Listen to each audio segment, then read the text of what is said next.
Well, I'm so excited to be here. There are not enough words for me to put out there to say how excited I am and how grateful I feel to be here. This is a dream come true for me. I have thought about this day since I was a little girl, and I just feel so blessed, especially with everything going on in the world right now with the coronavirus and travel and all that stuff that's out there today. I just feel so blessed to be able to be here and to have been chosen for this position. This is an extraordinary job. It's an excellent opportunity for me as a first-time head coach, and I'm so excited. And there are so many people along this journey that I need to thank, obviously, and I'm sure I'm going to miss some, but just a couple people. President Cockett, as soon as I got on campus, I got to meet with her, and she was amazing and just made me feel so at ease. So I can't wait to work with her and work alongside of her and just get her guidance. And then John Hartwell and his wife, their kids, Heather, Madison, Lauren, they've been so welcoming to me and so amazing, and I cannot thank them enough. I love his leadership, and I can't wait to work for him and learn from him. And I know that he really gets it as an AD, so that is so important to me. So I love the support coming there. Amy, Jerry, the whole administration, they've been so amazing. And again, I'd like to second what John said. Jeff and Dan in the search committee, they were so great, so great. Dan really, guided me through this and was just great, and gave me some great feedback and that stuff. So I'm just so grateful for all those people. Obviously, my mother has really taught me how to be a very strong, independent woman. She was a single mom and raised me and my brother, and I'm so grateful for her. My brother, only have one brother, and he taught me how to never back down, never give up, don't back down from anything. So that's really paid dividends for me in my career. It's like there's no mountain too high for me to climb, and he's really taught me how to do that. So I'm so grateful for him. Denver, my opportunity at Denver was so amazing. And the reason that was so amazing for me and great for me in my growth as a coach was because the head coach there, Jim Turgeon, he gave me an opportunity there to be associate head coach. He gave me the opportunity to really step into a head coaching role as far as running things in practice, in games, and that experience. Without that experience, I wouldn't be sitting here. So I'm so grateful for him. And Shanda Rigby, she is the head coach at Troy. She's been my mentor my whole career. There's no way I would be here without that lady. She's more than a mentor. She's more than a coach. She is a friend, and she taught me a very long time ago at the junior college level what it meant to really care about your student athletes, care about your players, and be more than just a coach for them. So she got me into this business. I would not be here without her, and I know she's watching right now, so I want to tell her thank you. Sorry, that is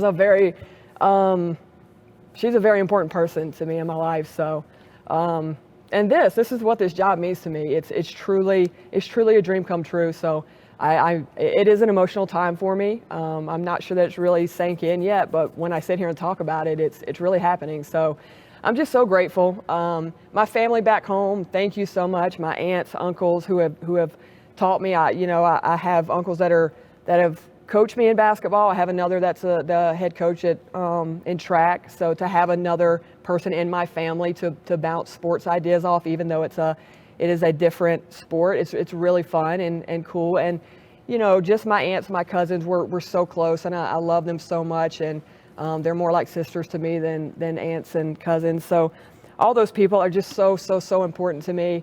The players that I've coached in the past, I want to say thank you to every single one of them. I would not be here without them, whether it was the greatest experience I had with a player or, a hard experience I had with a player. They helped me grow as a coach and helped me learn and taught me so much. I've learned so much from them. And, especially the players I had at Denver, they're really special, and I'm going to miss those guys. But again, I could not be more happy to be here. It's truly been just a whirlwind, and I'm so happy to be here. And I know that everything in my career has came full circle for me. I would not be here without my faith, without God.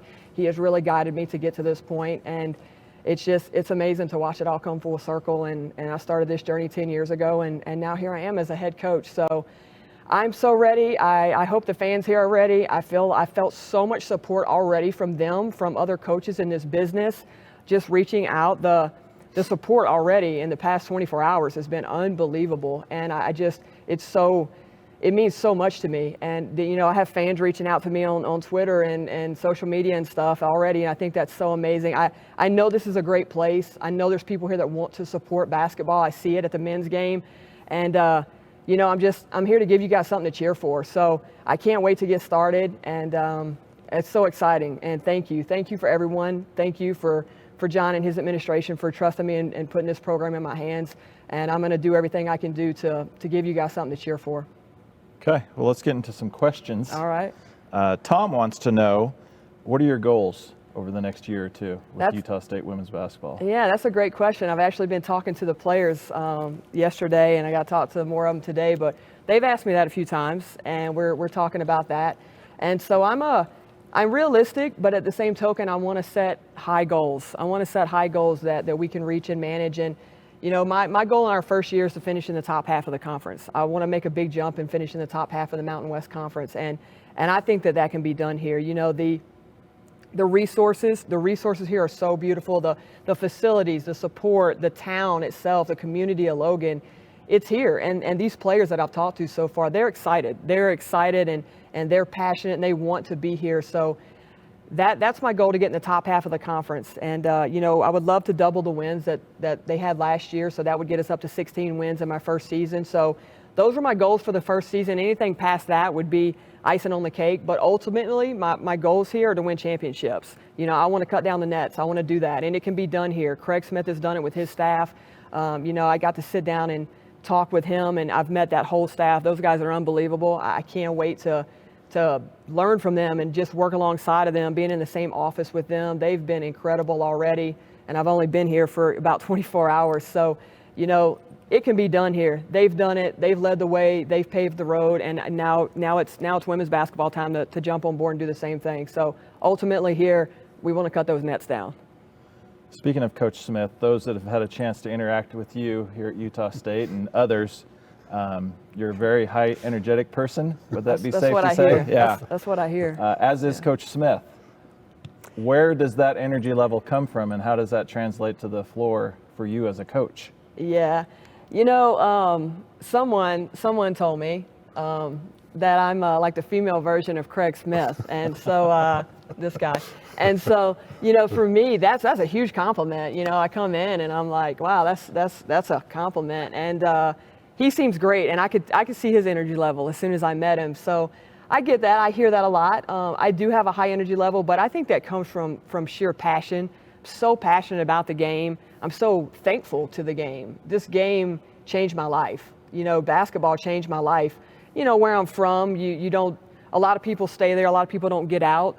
And so basketball gave me an avenue to do something very, very different with my life and very special. And like I said, Shanda Rigby was a mentor to me. She did that to me, and I'm all about, you know, paying it forward. So I relate to her and say she saved my life. Well, she did, because look at the life that I've created from the avenue that she helped me find. So for me, that energy and it's passion. It's sheer passion and gratefulness, and I really want to pay it forward and give everything I have to this game, because it's given me so much in life. But yeah, this is how I am in practice. This is how I am in the games. This is how I am with the fans. This is how I'm in the grocery store. You know, this is how I am, you know. So you guys see me out there, this is how I'm going to be. You see me at the game, this is how I'm going to be. Although if something bad goes wrong in the game, I might have a different facial expression. I don't know, I'll have a smile on my face. But my energy level it stays about right here. When it comes to basketball, it stays right here. I'm definitely passionate about it. So if we see you with a grocery cart in the grocery store, yes, just stay out of your way, is that right? No, I mean, you know, it depends. If we just win, do we just lose? So, you know, if we just won the game, then I might be walking around just happy as can be pushing the cart. But if we just lost, it might not be a good time. But it's funny to hear somebody call them grocery carts. We call them buggies back home. Yeah, so, yeah, being from the South, they're buggies back there. You can take the girl out of South Louisiana, yeah, but you can't take the South Louisiana out of just the a girl, Louisiana right? girl, you know, making her dreams come true here. So, yeah, buggies back home. So if you guys see me in the grocery store, somebody come talk to me about the buggies. Okay, another question from Bobby. What can we expect offensively from the Aggies this season? Bobby, you just became my favorite person because this is my favorite thing to talk about. This and recruiting. So these are my favorite things to talk about. I'm a very, very offensive-minded coach. You know, at Denver, we finished 19th in the country in scoring. The year before that, we were 11th in the country in scoring. And like I said, you know, Jim Turgeon really let me lead that offense. It was amazing for me. And I picked up a lot of the offense that we run from Dayton when I was, you know, my time at Dayton under Jim Jaber and Shauna Green. And we, it's fast. It's fast. It's structured, so it's not street ball, but it is run and gun, if you will, structured offensive system on makes and misses. We're going to get out and push the ball. It's exciting. The fans love it. The players love it. Everything is predicated on where the ball goes, where the players are on the floor. It is not a pull the ball out, we're going to run set 1, 2, or 3. It's not that. It's not that at all. There's situations for that, you know, if there's a dead ball or a mismatch or something like that, you know, we need a 3 or we need to go into our post, whatever. There's situations for that, but about 90% of the offense is very fast and fast-paced. I want to score under 12 seconds, which gives us more possessions, obviously, you know, helps the scoring go up. So it's very different. It's very different than what you guys have had here before, but I really think it could be beneficial in the Mountain West Conference. And I've had the privilege to coach against several teams in this conference already, and it's worked. So I know it'll work here. And the players, it gives the players something to be excited about. You know, they want to do that. Nowadays in basketball, the kids want to run. They all want to run. You gotta kind of force them to play defense, and they want to play offense, you know. So we're gonna push the pace. We're gonna score a lot of points, a lot like Craig Smith does on the men's side. We actually had this conversation the other day, and you know, you said I'm like him in the energy style. My system's a lot like him too. So the fans will love it. They will really love it. So I can't wait to get them out here and show them. You mentioned recruiting earlier. Obviously, that's a calling card for you. Yep. Is a proven recruiter. How involved will you be with your staff when it comes to recruiting as the head coach moving forward? Yeah, you know, in the past, I've been the recruiting coordinator or assistant coach, and so whereas you kind of lead that thing as a head coach, you have to, you know, delegate that to somebody. However, I will say I'm going to be extremely involved in recruiting. You know, the biggest thing about recruiting is obviously, yes, you see the talent, but you have to take the time and put in the work and the energy and the effort to get to know your recruits, get to know their family, where they come from, how were they raised, you know, that type of stuff. What is their background? What was their high school culture like? What is their club team culture like? Those things are so important. So that's me. I got to put the time in to do that. And of course with the staff as well. But, you know, I have a very different outlook on recruiting. I don't say this is your player, this is your player, this is your player, go recruit them. This is our players. This is Utah State's players. This is Utah State's recruits. So, you know, I'm going to be very hands-on with it. I'm going to put in the time, put in the work. You know, when you're taking over a program, you can't make a mistake there. You cannot make a mistake and bring a player that's going to disrupt the team chemistry that you already have or disrupt the culture that you're trying to create. So it's very, very important. It's the most important factor of changing a program and turning a program around. And so, you know, yes, recruiting's kind of been my thing. I love it. I'm passionate about it. And I'm going to be hands-on there with it and work really closely with the staff. And we're going to get some great players here. We're going to get some really great players here, I have no doubt. Question here from Dustin. I don't know if you know someone named Dustin or not. That would probably be my brother. It is. Dustin wants to know. Hi, brother. I love you. Dustin wants to know if you think it's an advantage or a disadvantage to be a young head coach. I definitely think it's an advantage. I think it's hilarious that my brother's trying to come with these professional questions when I know he wants to just sit over there and heckle me or something right now. But I'm so proud of you, first off, for being professional. Brother, thank you. I love you. I think it's definitely an advantage, you know. I think I'm age-wise, yes, I'm a young head coach, but that's where my energy comes from, my passion, my hunger. You know, I'm on fire for it. I'm hungry to, you know, prove myself. To you know, I think this program has something to prove, and I have something to prove, and I think that is very, very good. I think it's a good thing, and I think the girls will really enjoy that, you know. But you know, I am young in age, but, you know, I've been doing this for 10 years. At the college level, I've been doing this for 10 years. And I've had the opportunity to work with very different, a lot of different programs, a lot of different coaches and philosophy. So I got to pick and choose who I wanted to be as a head coach. So, I took this from my days at Pensacola when I was at the junior college level. I took this from my days at Troy when I was in the Sun Belt. And then we go to the ACC, and, you're coaching against some of the best minds in the country. So, you got Muffet McGraw, Jeff Walsh, like those guys, just doing scouting reports alone on their teams. Obviously I took a ton of stuff from there, and then going to Dayton, and, the Elite 8 team came from there. I mean, some of the just greatest coaches, and I actually had 2 different coaches when I was at Dayton that I worked under, and they were different. So I got to pull stuff from a lot of people, and then a lot of assistant coaches that I've worked from too. I feel like you can learn from anybody. It doesn't have to be a head coach. I worked with an assistant coach at Dayton that had been in the WNBA for like 10 years, and his X's and O's, the way his mind worked was unbelievable. And I remember hours and hours in his office. His name's Jeff House, and we would just sit in his office, and he literally would teach me how to see the game, how to understand the X's and O's. So it's just, I think it's an advantage, like I said, as I am young in age, but I think I've been doing this for 10 years, and I've worked my way up, and my journey's been really fun and really involved, and I've got to learn a ton. So it is an advantage, and I am ready. I have no doubt about that. Another question from the Herald Journal here in the Valley. All right. What do you look for when you're recruiting? What kind of player are you looking for? Is there a common quality that you're looking for? Yeah, I have a lot of people say, well, in this position I look for this, in this position I look for this. I would say I'm pretty much across the board. I like high IQ players that can really think the game. The system that we run offensively is predicated on read and react. What did the defense do? Where did your player go? Where did the ball go? And you got to kind of be able to read and react to those things. So high IQ, I really like athletic players, long players that are, some size on the perimeter. You need that in the Mountain West. And, but most of all, above all, I want good people from good families that want to be here, that are 100% bought in, that can see the vision, and that will just play hard. I want kids that want to play hard. So the first thing I notice when I go to a gym, I could see somebody doing all these and one moves or jumping up there and dunking it or whatever, but if there's a kid that is diving on every loose ball, going after every rebound, helping her teammate up, I want players that play really, really hard, that are good teammates and good people. And that makes for a much funner atmosphere for me as a coach, for the team. It's better for the team, and it's better for the fans. The fans want to watch kids that just want to play hard, that you can tell when you're watching them that they love the game of basketball.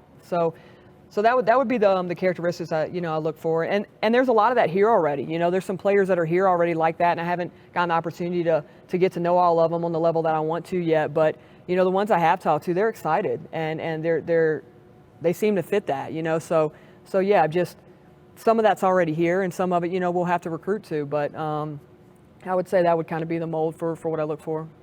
Speaking of your current players, this is a little bit of a different situation than a normal head coach would be walking into. Where you would be doing individual workouts right now, recruiting.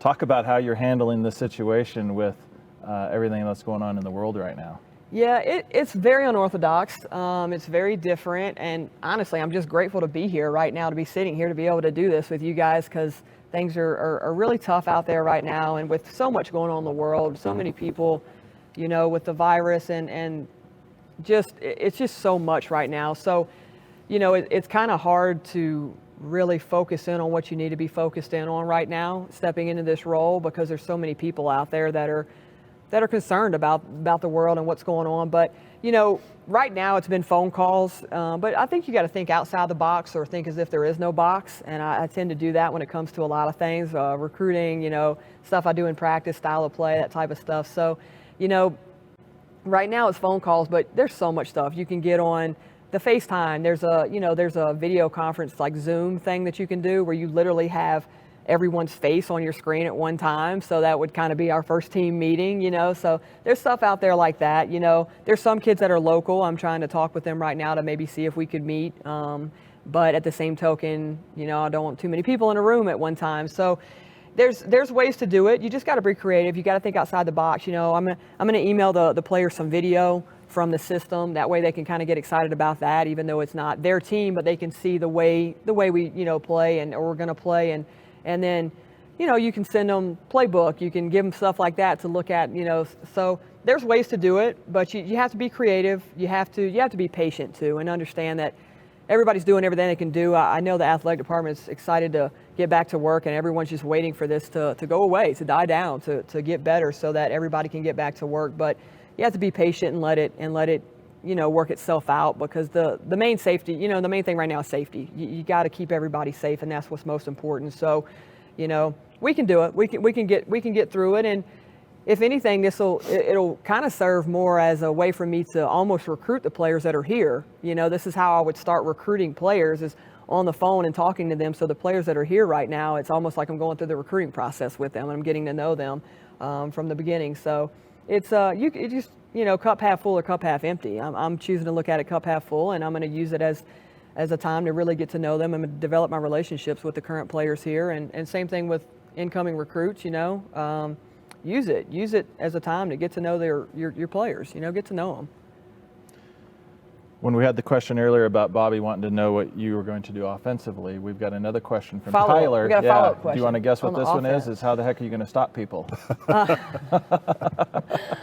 Tyler, I don't want to talk to Tyler. I don't like defense. I'm just kidding. Totally kidding. I know how important defense is, and again, the role I had to step into at Denver, it was forced me to coach on both sides of the ball. And I came to find out, actually, the staff there started picking on me because our practices seemed to have a lot of defense in them when I was playing in practice. And they were like, I thought the practices would be all offense. And my players were like, Coach, I thought we were going to do all offense. Why are we doing all this defensive stuff? And it's very different stepping in that head coaching role. You say you're all offense, but then you step into the head coaching role and you say, oh, well, we got to guard. We got to guard people. So I know how important it is. The way I kind of structure my practices is to work on both sides of the ball. So, I told a lot of the players, every single thing we do in practice is going to be a competition. Everything, every drill. If it's a 5-minute drill, if it's a 30-minute drill, there will be a winner, there will be a loser. It will be a competition so that we can develop the culture in practice of being winners, competing in every single thing that we do. And that's on both sides of the ball. So,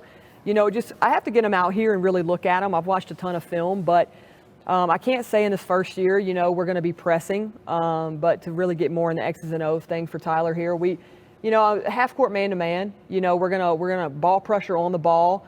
Depending on the opponent, we may be in the gaps, we may be, in deny, it just kind of depends.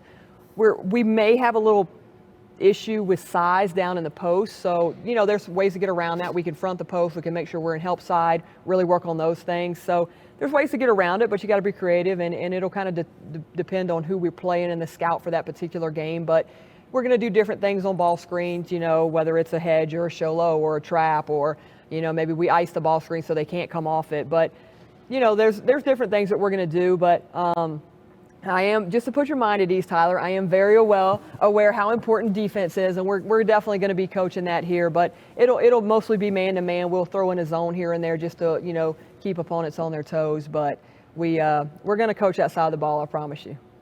Has anybody talked to you about Aggie ice cream yet? I actually, this is a very funny story, but yes, I've had numerous people call me about that. Kelly Graves called me yesterday. I was actually standing in John's office, the head coach at Oregon, and he just started going off about the ice cream place. And first he said congrats, and he was so proud of me and all that stuff, and then he just, about the ice cream. He couldn't wait to talk about it. So he said, I got to go try it, which I don't think I can do that right now. I think it's probably closed, But yes, I have heard about that. I heard it's a legend here, so yeah. I can't wait. Well, Ryan, question from Ryan is when he can expect a decision from you on your favorite flavor of Aggie ice cream. Ooh, it's tough. It's tough. I'm going to disappoint a lot of people here, but I'm kind of boring when it comes to the ice cream. I'm kind of just a plain old chocolate girl, So it's I'm open to try. So if he's got some suggestions, I would love to hear them. I'm out there to give it a go. Whatever he thinks might be my favorite, I will give it a try. I was going to wrap this up, but we got a question from another person, right. Nikki Dixon, Nikki, which I think you might know. Nikki is a former player of mine from Clemson. She's like the 5th all-time leading scorer there. Yeah, hello, Nick. Yeah, she. Her question is what is your team philosophy? My team philosophy. Well, it's funny. Nikki asked this question on purpose. Okay, I appreciate the tee up there, Nick. So, my team philosophy. I am. This is where it comes into play. Me being a young head coach. I am very close with my players. I don't cross the line, and it's appropriate, and they know when we step in these in these, lines right here. It's respect. We're going to work hard. We're going to work together. But I'm very close with my players, and I develop great relationships with them. They need a push. I'm going to push them. They need a hug. I'm going to hug them. I tell my kids I love them, and I do. I care about them. If they're sick, I'm going to be there. If they're going through something personally, I'm going to be there. I'm very hands-on with my players, and that's why the product on the floor, in my opinion, turns out to be good, because they know I love them. I've earned their respect. They've earned mine in return. And so we just have that kind of relationship, and Nikki knows that. There were times I'd bring Nikki in my office and say, what are you seeing out there? What are you thinking? How's it going? Like what you tell me what you think would work. And other players, at Denver, our seniors this year, I would call a timeout and say, hey, you tell me, should we be doing this? Should we be doing that? Do you want to play zone? Do you want to play man? What's working out there? So I'm very big into, something that makes a great head coach is if you can be vulnerable enough and confident enough in your relationship with your players to have the kind of relationship with them where you can ask their opinion and you are big enough to listen, you get better immediately, just like that, So Nikki knows that, and I think she just wanted me to tell her that I love her on camera right here. She was trying to get a little FaceTime here. So yeah, I'm very, like I said, just very close with my players. I want a great relationship with them. The same thing with my staff. Those kids are going to be my family, and the staff is going to be my family, and that's not a thing that we're going to say. That's a thing that we're going to do. So, that's how we run things, and I'm the same way in the athletic department. With Craig and those guys, it's going to be the same thing. And I told them that, hey, y'all are going to be my friends. It's just me and my dog Sebastian. So, I need friends, I need family, and that's who the athletic department is for me. I've already tried to, talk to Heather. I text her more than I talk to John probably, and I bug her about everything and anything I can think of. And his daughters, I'm trying to steal them already. So yeah, so this is family to me. It's going to be family, and I'm that way with my players, the athletic department, and the staff. Okay. Final comment, not a question, but a comment. Oh boy. Your mom reached out to us. Oh. She just wanted to let you know how proud she was of you. Thank you. I know, Ma. Ma, I'm very impressed that you figured out how to make a comment on that thing. So I'm not sure if you're there by yourself, but if you are, I am very, very impressed, and I love you and thank you, and I would not be here without you.